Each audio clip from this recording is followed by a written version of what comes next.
Gianni, My boy, what's going on? what's up, my man? How are you? Oh man, I'm chilling, bro. How you doing? I'm good, bro. Staying busy during the day, trying to get ahead at night. You know, we just got word we're going till the end of March here in Chicago, or April now. God, I literally don't Man, know bro, what day it is honestly, anymore. I truly believe we're gonna go till like June 1st. Yeah, I think so too, man. They're trying to let us down 100%. easy, like one at a time, but just gotta accept the inevitable, right? Hell yeah, man. How you doing? You staying safe? Yeah, man, I'm staying safe. I've been working home for about 3 weeks now. So staying busy with the day job, and then I've actually been catching up so much on those big things, that you have on a list on the wall and you can't ever get to. So it's actually been pretty great. I've been getting ahead. I've been doing some vlog stuff for the podcast, working on some highlights, setting up stuff like this. So it's been a blessing in disguise so far. I hear you, man. I'm somewhat in the same situation. You know what I mean? I needed this time to kind of like reevaluate some things, work on Yep. branding, get some other things done. So I've been, doing the same thing. I mean, it sucks to be locked at home, but as long as your family's good, my family's good. That's the most important. Yeah, of course, man. I'm definitely missing my family. My brother lives in Chicago, so I haven't been able to see him in person for a little while, which sucks. But man, there's a lot of people in tough situations right now, especially in our industry, right? Uh, Bro, it's rough out here, 100%, man. it's crazy. I Our mean, industry took one of the biggest hits.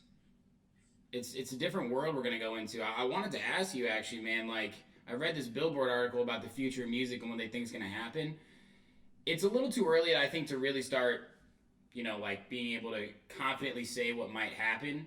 But I think when we get out of this, it's gonna be a competitive environment. What do you think it's gonna be like?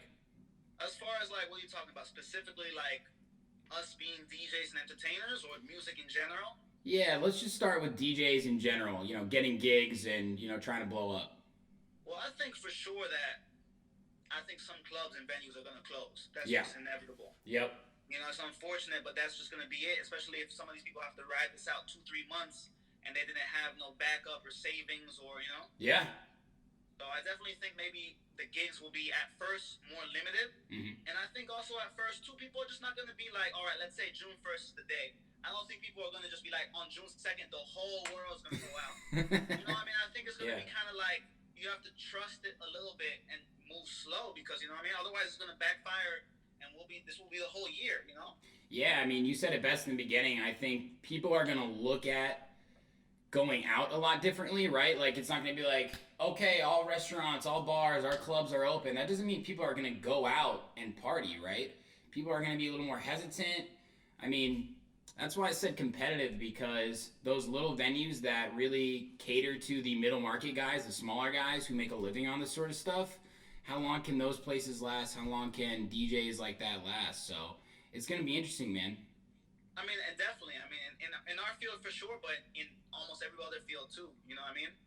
Yeah, But I think it's now more than ever. It's going to be more of like your brand, and really like you being your own entity instead of just another one. absolutely. And people are coming up. It's been pretty cool to see how DJs are even like kind of in that market that are still trying to stay relevant, right? I mean, you of course are doing a fantastic job, like taking advantage of the TikTok. I remember when we actually had the interview and you were talking about different ways to magnify your brand and bring everybody back to your music, which we'll get into. But it's been awesome to see other DJs, like Apollo XO, who I know he just had me on his radio podcast. There's some Milwaukee guys that are doing on as well. I myself am trying to challenge myself to like make new types of content. So I think when we come out of this, there's going to be a whole new culture around, of course, the live streaming as well. I mean, what all these DJs are doing too. You've been doing it too, so And I think that was inevitable because, with all technology, I think this is just the moment where live streaming now is going to be pushed completely forward. yeah, Like I saw some YouTube channels, some like festival, I can't remember which one, but the other weekend, there was like 40, 50,000 people watching yeah. the live stream.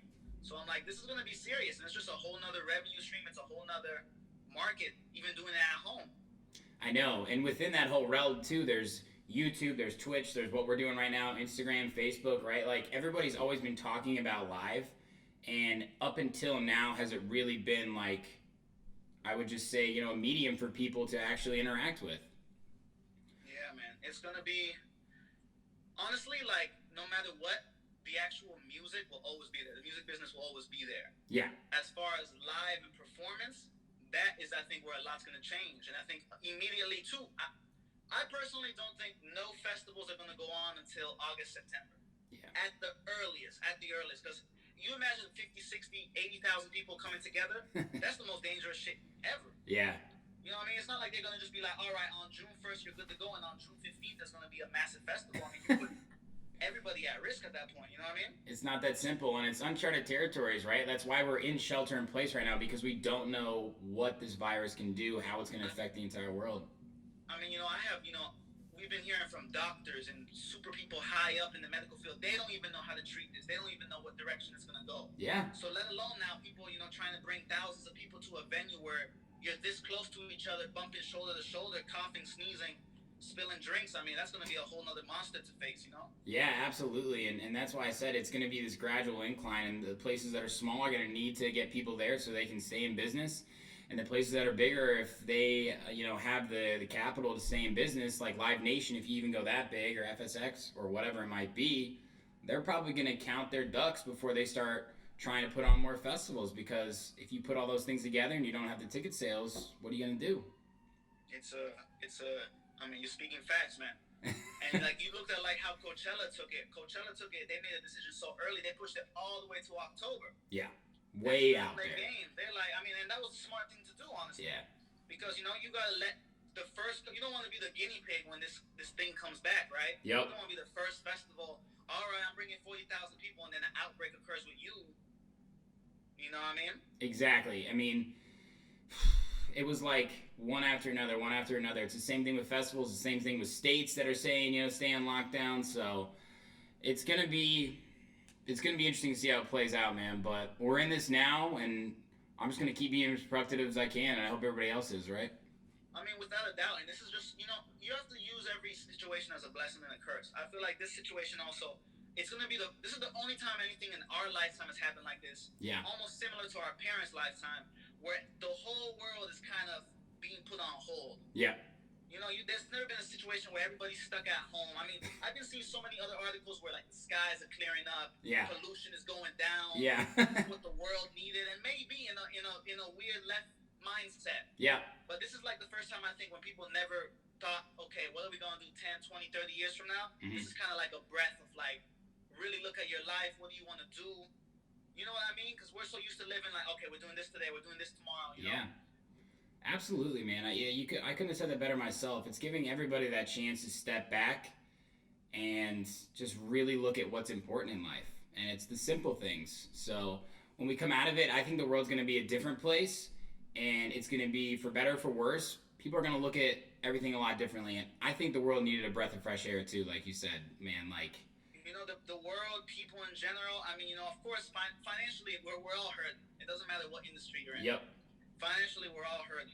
But it's more so if you got your health in order, you have to use this moment to kind of recalibrate. That's the only thing I can even imagine. Shout out my boy Brandon.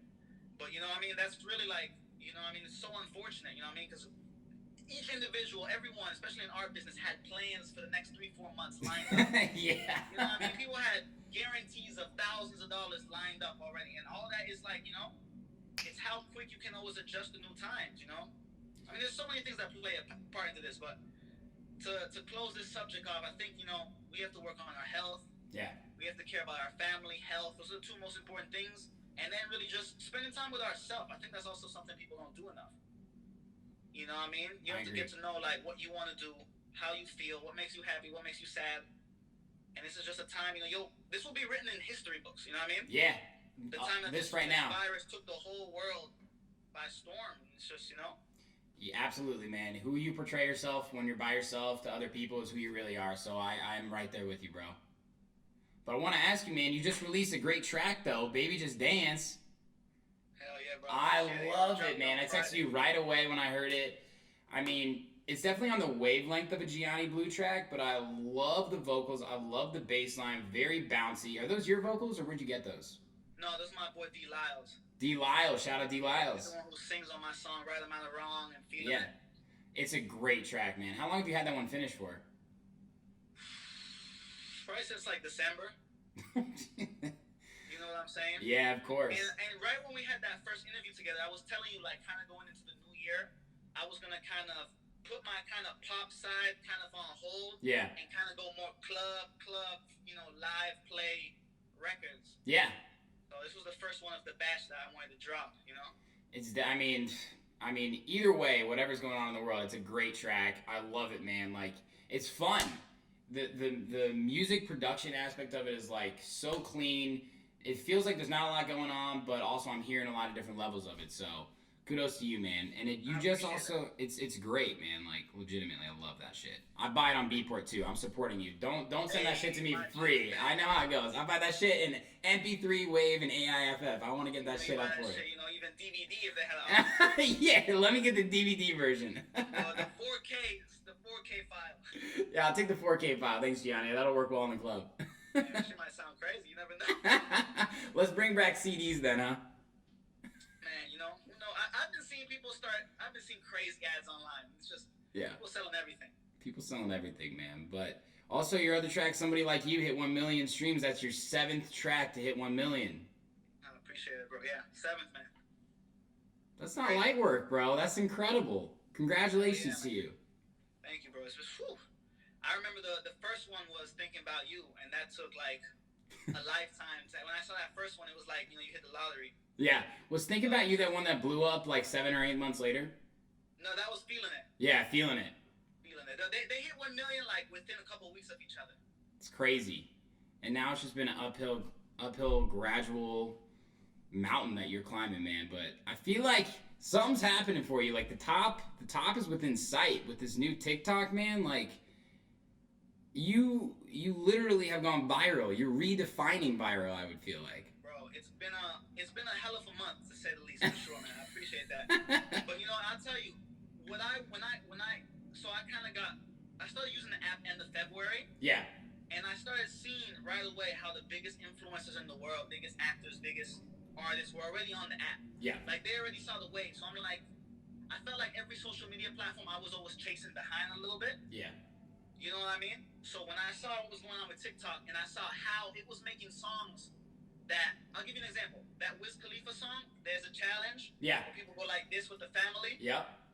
All right, that song came out in 2017. Yeah. And it was like a top 10 record last week. So when I saw the power of TikTok, I've never seen a single app that connected music to people ever. Like ever. Instagram was big, but on this one, especially when you have your music connected to your profile, like if you go on my page, there's literally 2 tabs. There's the tab of my post, and then the left tab is my music. Yep. So when I saw that, I was kind of like, all right, let me see what this is all about. Yeah. And for years, I wanted to kind of expand on this goes back to like, what am I doing with my time? I kind of wanted to expand more on my branding because I didn't want to, music has always been first. Yeah. But I always had this other side of me, like kind of more, like I told you before, like an entertainer. Like since a kid, I wanted to be acting and doing so many different things. Mm-hmm. But I never knew how to develop that part of the brand. I always thought the music would take it and then I would pull it up with the music. Yeah. Kind of since we've been on lockdown, I kind of have been just, putting ideas out, and man, some of them have gone crazy. So it's been a roller coaster, man. I mean, look, from like a comedy standpoint, it's absolutely hilarious, man. Like you just like were ahead of the game with this, and TikTok is awesome in that regard, right? Like respecting the musical aspect. There's a lot of artists who like Roxanne. That track blew up because of TikTok, right? These every dances. track right now is blowing up because of this app. Every song, honestly. It's literally it's insane. I mean, you've enabled yourself to take advantage of the situation, so props to you. I mean, 1 month, 100,000 followers on TikTok, 10 million views. I mean, Gianni, you got on the Today Show. Bro, crazy, man. What happens when you open up your TikTok? Is it just like blow up? Bro, that day it went up like 40,000 followers. I've never seen such hyper growth, and that's what to me has lured me into the app even more. And that's what I'm trying to tell people. It's like in 5 years, it took me to get 40,000 followers on Instagram. In 1 month, I'm at 100, almost 30,000. So like 15 million views. Like the opportunity is just unreal with this app right now. You know what I mean? Yeah. Everybody's looking at it too. I mean, it's insane. There's all these memes going around that, TikTok's behind the coronavirus, but... No, for sure, bro. As and it was just right place, right time. Absolutely. And, I truly think the app it has a lot of room to grow. Definitely. But you look at some people, right, and you look at it like marketing dollars too, right? Like these girls, Charlie D'Amelio, who's like the biggest one, right? And like let's say the top 100, 200 content creators, they'll drop 5 videos in a day, and each video will get 5 or 7 million views. So in a day, let's say they reach 30 million people. Yeah. Like I think I saw a statistic that said even the biggest Super Bowl commercial didn't reach like 25 million people. Yeah. So think about it from that point of view. That's insane. That's unreal amount of reach. It's unreal. Seriously. So I'm just happy I saw it early on before this whole hype that came in the last week. Yeah. I mean, I didn't know you were such a comedian, man. Like, the first video was the hand sanitizer drug deal, right? And then you kind of blew up on that, and then you were like, okay, you challenged yourself a little more. You did the Italian, dinner, and then you did the perfect man for coronavirus. How are you coming up with these ideas? Is it all you? Are you getting any help? Bro, no, it's just been me just at home, man. Yeah. It's like, because it's like, it's two things, right? It's like, I wanted to show this side of me. Yeah. But also, I've been reading so many people write me how, like, the comedic relief is helping them. Yeah. With their day. Just a little laughter here and there distracts you. So that even, like, got me more hyped on it. Like, let me just keep pushing it. Let me keep pushing it. Right.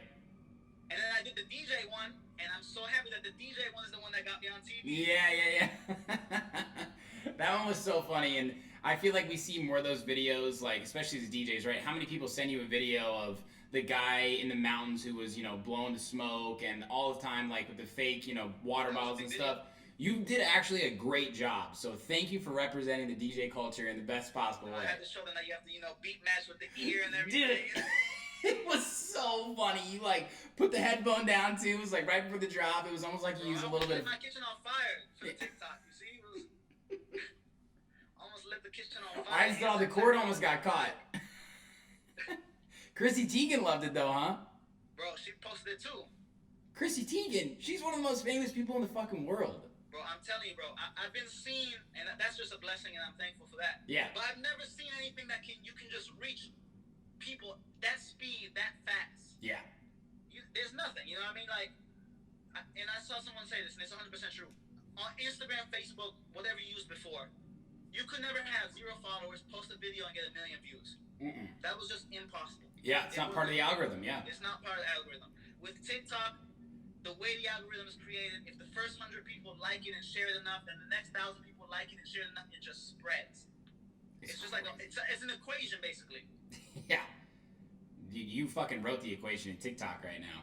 Man, bro, I'm just, I'm trying to even quadruple down on it now that I see it working. Dude, the followers keep coming, man. I mean, you're making it easy to love you, so props to you on that. Congratulations. Honestly, man, you are making people's day. You make my day when I see that stuff. I have people that send me the video and go, "Oh my God, this guy was on your podcast," and I'm like, "Yeah, how crazy is that?" That's wild, man. It's awesome, man. It's extremely humbling to talk to you right now, too. Even though I know you're a real fucking G. You're my boy for sure, bro. Come on now. I know, man. You're the fucking man. But at the end of the day, we all trying to do the same thing. Yeah. You know what I mean? We all not entertainers only. We're we're sons, we're daughters. You know what I mean? We're brothers, sisters. We all just trying to do this shit, man. I love it, Gianni. Keep putting that shit out, man, because it's making everybody's day and it's making the world a little bit better. Even though everyone's kind of feeling a little low, there are a lot of things to be grateful for. So you keep doing that. Yeah, man. And then just to add one last point to it, it's my plan with that is just to bring all those people to music and other platforms. You know what I mean? And now the brain is 5 times bigger. You know what I mean? Gianni, you're the one who told me, man. Over half of this shit is a business. I'm telling you, man. I already had 2 companies try and pitch me to do some ads for them. So I'm already looking at different opportunities like that. It's just off a month of doing this. You know what I mean? It's crazy. So it's what could happen in 3 months? You don't know. You know what I mean? Gosh. So just trying to stay focused. Working on music, and then when I need to when my ears are tired, I'm let me go film a video. Yeah. De-stress. You know what I mean? I love it, man. Keep doing your thing. How you been staying busy though? Last question. Bro, honestly. The first week was really weird. Yeah. Whatever it was, March 16 or whatever. It was the week after St. Patrick's Day. Yeah. That was everybody's last show. Yep. So that week is when I went triple down on the TikTok. Mm-hmm. So that was the week it kind of all I got all the content done. And in the next few weeks, bro, I've been just in the studio 4 or 5 hours a day, working on putting the song out, doing home workouts, Yeah. making videos. Yeah, I'm doing home workouts too. More and more, you know what I mean? Everybody who's watching this and is gonna watch this, do some home workouts because those will kick your ass, and you think they won't, but they will. I went to Target like the weekend before this happened. Yeah. I bought 2 25-pound weights. Nice. The whole gym. This is how you know people are fiends with the gym. Yeah. The whole section was sold out. Every weight from 5 pound to 50 pound. The guy had 1 box of 25 left. Toilet paper, dumbbells, and puzzles. Can't get them anywhere. Bro, and Legos too. Legos. Legos are popping off too, man. That's crazy, man. Well, I'm excited for you and keep doing your thing. I really appreciate you taking some time, man. Once again, everybody, Baby Just Dance came out. Fire track, Gianni Blue. Follow him on TikTok. Follow him all on social media. It was great to talk to you, man. You keep doing your thing, all right? Bro, I appreciate you so much. So let me ask you one last thing now. Yeah. So I told you where I think this is going. I think it's going to go at least till June 1st. What do you think yourself? Yeah, I'm honestly right there with you in terms of like when places are going to open again. I think it would be ambitious for May 1st to be the start date. I think it's going to go June 1st for sure. I think maybe things will be a little more like you could come in, there'll be a certain amount of in and out of restaurants, maybe just because they're going to need to have people coming in and spending a little more money than just takeout. I think festivals, I've personally accepted that festivals are not going to happen until late August, September. I'd be shocked if Lollapalooza happened on time. I think North Coast has still got a good chance for sure. I mean, look at Coachella, man, like October. That's when things are getting pushed to. You know, Movement in Detroit, that got pushed to September. So that's usually Memorial Day weekend. Everything's getting pushed, man, and the rest is going to follow suit. So I think everybody needs to just honestly come to grips with this is a serious situation, and all these companies don't want to be the guinea pig, like you said. So I'm right there with you, man. I think everyone needs to start looking towards June at this point. Bro, that's why we gotta just, health is everything, man, you know? Gotta flatten the curve, stay at home, you know? And I still see people going out. I'm like, dude, it's like at the end of the day, if you don't do it for yourself, do it for your dad, mom, aunt, uncle, someone else, you know? Somebody else's, yeah. And I think, just to end on it, man, like Pritzker, our governor, he said it perfectly. He was like, I understand that I'm affecting people's livelihoods, but without a life, you can't have a livelihood. And not that I wasn't taking it seriously before, but that's when I started like setting the tone for people, doing things like this, talking about it, spreading the word, you know. It's really important that we all take this seriously, so. Hell yeah, man. We'll see what happens. But cheers to you, Gianni Blue. It was great to talk to you, man. My brother, let's touch base too, also offline sometime soon. Yeah, sounds good, man. I'd love to catch up more. All right, brother. All right, Gianni, you the man. I'll talk to you soon.